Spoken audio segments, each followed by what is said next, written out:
क्या आप 2026 में हुंजा जाने का इरादा रखते हैं? तो ये मुख्तसर हुंजा सफरी रहनुमाई लाजमी महफूज कर लें। हुंजा की सैर का आगाज करें करीमाबाद से। ये वो खूबसूरत मकाम है जहां पहाड़ों के बीच बाजार, पुरानी इमारतें और हुंजा की असल सकाफत एक साथ नजर आती है। करीमाबाद के बाद जाएं बलतत किला। ये किला हुंजा की तारीख, बादशाहों के दौर और वादी की शानदार पहचान को आज भी जिंदा रखे हुए है। इसके बाद अलतत किला जरूर देखें। यह कदीम किला खामोश पहाड़ों के दरमियान खड़ा है और यहाँ से हुंजा की पुरानी तहजीब को करीब से महसूस किया जा सकता है। फिर करीमाबाद की कदीम गलियों में आहिस्ता आहिस्ता चलें। ये गलियां, पत्थर के घर, लकड़ी की खिड़कियां और मकामी लोगों की सादगी हुंजा के सफर को और भी खास बना देती हैं।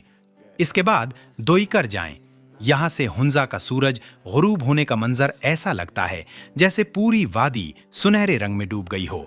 फिर आती है अताबाद झील। नीला शफाफ पानी, बुलंद पहाड़ और झील के किनारे चलती ठंडी हवा इस जगह को ख्वाब जैसा बना देती है। अगर आपको हुंजा का सबसे मशहूर पहाड़ी मंजर देखना है तो पासों की नौकेली चोटियां जरूर देखें, क्योंकि ये मंजर हुंजा की सबसे पहचानी जाने वाली तस्वीर बन चुका है। और अगर आपको थोड़ा सा सनसनीखेज तजुर्बा चाहिए तो हुसैनी पुल पर चलकर देखें, जहां हर कदम के साथ दिल की धड़कन तेज हो जाती है। हुंजा जाने का बेहतरीन वक्त बहार में फूलों का मौसम है, या फिर सितंबर और अक्टूबर, जब पूरी वादी खिजा के रंगों में बदल जाती है। तो क्या आप 2026 में हुंजा जा रहे हैं?